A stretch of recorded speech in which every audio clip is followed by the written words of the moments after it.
The Great Pyramid Mystery.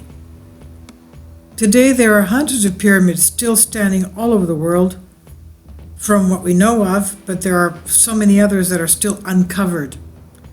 They're from India to Peru, from Siberia, from Crimea to Athens, all the way to South Africa.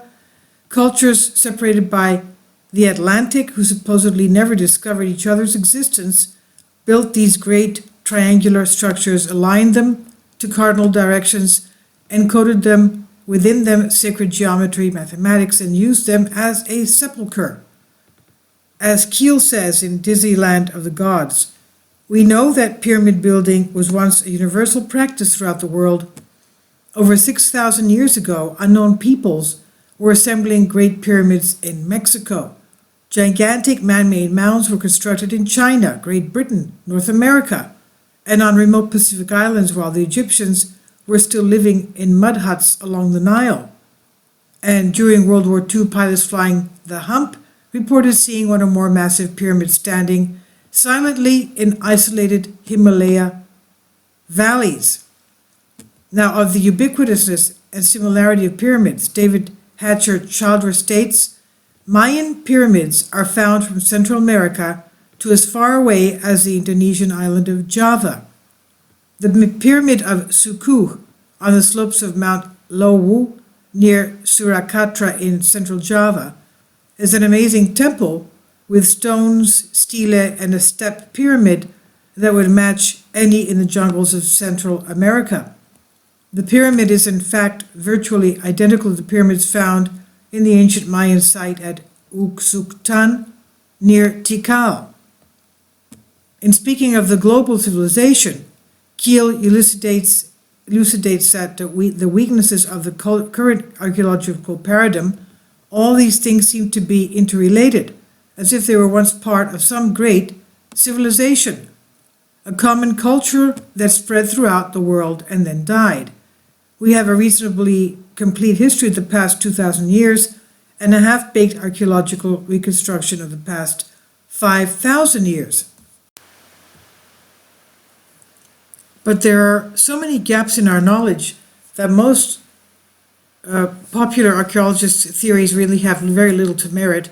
Indeed, we can't even be sure that the Egyptians built the Great Pyramid. In fact, the Great Pyramid is admittedly much more ancient than the Egyptians of history, as Hotema relates. When the most ancient Egyptians first saw the mysterious Sphinx and the Great Pyramid of Giza, only their tops projected above the wind-blown sands of the desert, they knew no more about the purpose of these structures, their builders, or when they were built than we do. This is what Akari S., The Christ Conspiracy, states. The Great Pyramids at Giza, even by today's standards, are absolutely miracles in architecture, in masonry, construction, mathematics, and astronomy. The dimensions of the pyramids are extremely accurate, and the site was leveled to within a fraction of an inch over the entire base. It is comparable to the accuracy possible with modern construction and surveying methods and laser leveling. Quote, beneath the now removed outer layer, the pyramid's construction consists of approximately 2.5 million dressed stones, mostly yellow limestone, but with harder granite for central interior features. The total mass of the Great Pyramid is estimated to be around 90 million cubic feet, which would weigh about 6 to 7 million tons. To put this into proper perspective, the highest cathedral nave in Europe would fit 3 times into its height, and its mass exceeds that of all the cathedrals, churches, and chapels built in England since the beginning of Christianity. The Great Pyramid is often cited as the largest building on Earth, with twice the volume and 30 times the mass of New York's famous Empire State Building. The pyramid rests on an artificially leveled platform, which is less than 22 inches thick, yet is still almost perfectly level, with errors of less than an inch across its entire area, despite supporting such an enormous weight for thousands of years. The base of the pyramid is set out perfectly square, no mean feat of engineering in itself. Alan Alford, Gods of the New Millennium, The Shattered Truth of History Origin writes, and up until the last millennium, the pyramids were covered completely with smooth polished limestone casing blocks. In other words, the pyramids were not an irregular looking series of steps with missing capstones like they are now. They were covered with 115,000 10-ton casing sheets of polished limestone fitted so perfectly that a razor's edge could not get between the casings, less than 1/50th of an inch. The Egyptians wrote how it reflected the sun like a mirror on all sides. Today there are still a few polished casings left over at the base of one side.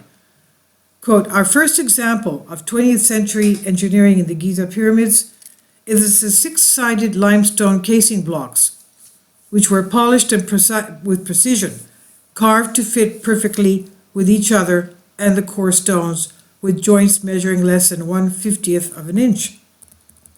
As if this was not incredible enough, all of these stones were found to be joined together with an extremely fine but strong cement, which had been applied evenly on semi-vertical faces across the surface expanse covering 21 acres of the Great Pyramid alone. And the second example is the internal passages of the Great Pyramid. These passages have been measured countless times and found to be perfectly straight, with a deviation in the case of the descending passage of less than 1/50th of an inch along its masonry part.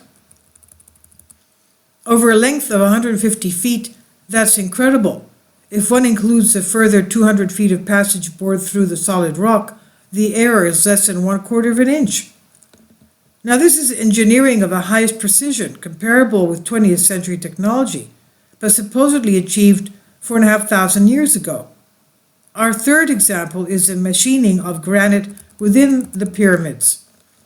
One of the first archaeologists to carry out a thorough survey of the pyramid was Petrie, who was particularly struck by the granite coffer in the king's chamber. The precision with which the coffer had been carved out of a single block of extremely hard granite struck him as quite remarkable. Petrie estimated that diamond-tipped drills would need to have been applied with a pressure of 2 tons in order to hollow out the granite box. It was not a serious suggestion as to the method actually used, but simply his way of expressing the impossibility of creating that artifact using 19th century technology, and is still a difficult challenge even with 20th century technology. And yet we're supposed to believe that Khufu achieved this at a time when the Egyptians possessed only the most basic copper hand tools. Alan Alford, Gods of the New Millennium, The Shattering Truth of Human Origin states. And under the pyramids are large tunnels, hundreds of meters deep, drilled into the limestone bedrock with almost perfect 90-degree angles. This kind of drilling technology has only existed in our current paradigm for under a century. So how were they drilling, chiseling, and lifting all these megalithic structures? In a famous meeting with a panel of Egyptologists, author of Giza Power Plant, Christopher Dunn, brought a slab of granite, a hammer, and a copper chisel, and asked for a demonstration of how Egyptians were supposed to have chiseled out 1,000-ton granite obelisks using simple hand tools. After a few whacks at it, the copper chisel had a deep indent and not a chip of granite was displaced. Quote, Chris Dunn found that many artifacts bore the same marks as conventional 20th century machining methods, sawing, lathe, and milling practices. He was particularly interested, however, on the evidence of a modern procession technique known as trepanning. This process is used to excavate a hollow in a block of hard stone by first drilling and then breaking out the remaining core. Petrie had studied both the hollows and the cores and been astonished to find spiral grooves on the core, which indicated a drill feed rate of 0.100 inch per revolution of the drill. This initially seemed to be impossible. In 1983, Dunn had ascertained that industrial diamond drills could cut granite with a drill rotation speed of 900 revolutions per minute and a feed rate of 0.0002 inch per revolution. What these technicalities actually mean is that the ancient Egyptians were cutting their granite with a feed rate of 500 times greater than 983 technology.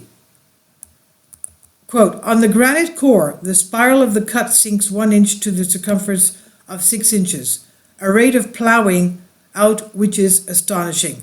These rapid spiral grooves cannot be ascribed to anything but the descent of a drill into the granite under enormous pressure. This is by W.H. Flinders Petrie, The Pyramids and the Temples at Giza. Quote, wasn't it peculiar that at the supposed dawn of human civilization, more than 4,500 years ago, the ancient Egyptians had acquired what sounded like industrial age drilling, packing a ton or more punch, capable of slicing through the hard stones like hot knives through butter. Can you imagine that? This is by Graham Hancock, Fingerprints of the Gods. Quote, in the first and second pyramids of Giza, there are granite portcullises in the lower passages which still baffle experts today. Firstly, their complex designs suggest a use much more advanced than deterring robbers. The Egyptologists explain, it would take about 50 men to lift the portcullis slabs into place, yet the narrow corridors they're positioned into could have only been occupied by a few men at a time. The pyramids also encode high mathematics supposedly unknown to the simple ancient Egyptians. To begin with, the pyramids are located precisely on the 30th degree latitude and along to within 3 arc minutes of the true north. These are beyond coincidence, so it can be assumed that they could very accurately measure both longitude and latitude. The ratio of the Great Pyramid's height to its base parameter is exactly pi, 3.14. The King's Chamber and other rooms are perfectly golden rectangles, expressing the mystical number of phi, 1.618. The ratio between successive numbers in the Fibonacci sequence increasingly approach phi as you go from 0 to 1, 1, 2, 3, 5, 8, 13, 21, 34. The resulting graph is known as a fractal golden spiral and looks like a conch shell. Establishment Egyptologists say these mathematical considerations are all coincidence, maintaining that ancient Egyptians did not possess these concepts. Oh well, look, it's not coincidence, obviously. They did possess these concepts. That's my comment. Going back to this, but the reality is the ancient Egyptians did possess higher math, and they purposely encoded it into their construction as well. Some routine mathematical games were built into the dimensions of the sarcophagus. For example, it had an internal volume of 1166.4 liters and an external volume exactly twice that, 2,332.8 liters. Such a precise coincidence could not have been arrived at accidentally. The walls of the coffer had been cut to machine-age tolerances by craftsmen of enormous skill and experience, Graham Hancock says in his book Fingerprints of the Gods. In the King's Chamber, the floor diagonal is precisely twice the room's height. W.M. Flinders Petrie says they managed to place the King's Chamber perfectly, quote, where the vertical section of the pyramid was halved, where the area of the horizontal section was half that of the base, where the diagonal from corner to corner was equal to the length of the base, and where the width of the face was equal to half of the diagonal of the base, end quote. Do you suppose these mathematics were accidental? Egyptologists say that the Giza pyramids were built for 3 pharaohs over the course of 100 years. There are over 2.5 million stones, so if you built 24 hours a day for 100 years, that means fitting one average 3.5-ton stone into place every 8.5 minutes. Using current technology, multiple cranes and work crews, we still could not make that kind of time, nor could we match the craftsmanship. 6 million tons of stone, underground tunnels, chambers, corridors, 45 to 90 degree shafts, phi and pi ratios, golden rectangles and other mathematical inclusions, perfect cardinal alignments, right angles, astrological considerations, and flawless masonry. How did ancient man, the whole world over, build these huge, magnificent pyramids? They stacked stones so heavy, many of which could not be lifted into place with the technology and machinery available today. They quarried these stones from miles away and fitted them together so seamlessly that you can't fit a blade between them. Also in Egypt, tens of thousands of diorite bowls have been found with hieroglyphics engraved. Diorite is one of the hardest stones on the planet, harder than iron. Yet intricate inscriptions have been made not through the use of chisels or scraping, but some unknown ancient technology. Whatever it was capable of etching less than 1/150th of an inch wide, often in sets of parallel lines, separated by a mere 1/130th of an inch. The same kind of workmanship has been found in vases, urns, and other pottery unearthed in the Pyramid of Djoser. Graham Hancock says, quote, "There was no technology known to have been available to the ancient Egyptians capable of achieving such results, nor, for that matter, would any stone carver today be able to match them, even if you were working with the best tungsten carbide tools. The implication, therefore, is that an unknown or secret technology had been put to use in ancient Egypt." The Sphinx, which Egyptologists say is less than 5,000 years old, is actually at least 10,000 years old. Based on its weathering alone, geologists confirm that it has been eroded by massive amounts of water, which has not been present in the Sahara for about 10,000 years. Egyptologists claim this weathering is just wind and sand erosion, but geologists like Robert Schoch find that it's hard to swallow. In October 1991, Robert Schoch, geologist from the University of Boston, presented detailed evidence that the Sphinx was thousands of years older than the commonly accepted date of 2,500 BC. His conclusion was based on the weathering profile of the limestone rock out of which the Sphinx had been carved. Visitors to the Sphinx today can clearly see the vertical weathering profile in the limestone trench surrounding the Sphinx. This erosion, according to the science of geology, could only be a result of prolonged rainfall, in contrast to the dry weather experienced in Egypt since 2500 BC. And based on the climate evidence, Schoch estimates that the Sphinx had to be between 9,000 and 12,000 years old when the climate in Egypt was much wetter. This is what Alan Alford, Gods of the New Millennium, The Shattering Truth of Human Origin states, quote, "In fact, although Egypt is often given the honor of being the originator of much human culture, the Egyptians themselves recorded that they were the inheritors of a great civilization that came from elsewhere. Indeed, the Egyptian culture seemingly appeared out of nowhere at a high level of development, as did the Sumero-Mesopotamian and South American, and this fact is explained if the civilizers were advanced groups coming from elsewhere, from lands that had been destroyed by climatic change, war, or other cataclysm." Acharya S., The Christ Conspiracy, writes.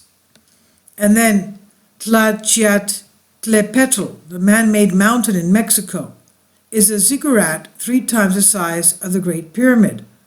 The base length of the Pyramid of the son of Teotihuacan is almost identical in length to the base of the Great Pyramid in Giza. So where are these odds? Teotihuacan means a place where men become gods. They claim their pyramids and temples were instruments for transforming the soul after death, exactly as the Egyptians did. This theme is all over the ancient world. Ancient Tibetans, the Egyptians, and Native Americans all had complex systems, multi-stage challenges for recently deceased souls to overcome in the afterlife. Specific stages of the different cultures' afterlife journeys they match up.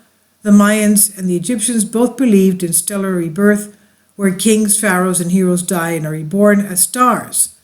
Quote, "Archaeologists all over the world have realized that much of prehistory, as written in the existing textbooks, is inadequate, some of it quite simply wrong, and it's been suggested that the changes now at work in prehistory herald the shift to a new paradigm, made necessary by the collapse of the first paradigm." This is what Colin Renfrew, Before Civilization, states. A reference is Atlantean Conspiracy. This is on Humans Are Free by Alexander Light. And here you have a very old photograph of the Sphinx around the turn of the 19th century, towards the early 20th, and you can see that most of it, of course, is still buried under tremendous tons of sand. Of course, all this area has been excavated since then.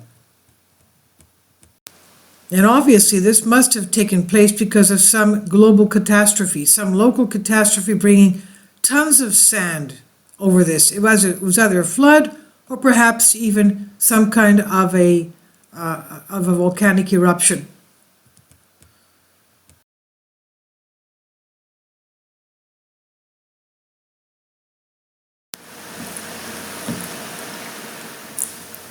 If you'd like to join me on my Patreon account, you will hear content not covered by mainstream media. These riveting stories will be based on my research, and I will state my opinions and give my personal insight on diverse and controversial subjects and world events not covered by mainstream media, and not supported by YouTube guidelines. So whatever I have on my Patreon, most of those will not be on my YouTube channel. Please consider becoming a member today. More of the most significant and important videos will be on my Patreon channel. Your support helps me to continue my research and keeps this YouTube channel alive. And we depend on your support, your generous charity, because we help economically challenged families here in Athens, Greece, in Kapota, and we also help the young generation with university tuition and the community around our church. Thank you.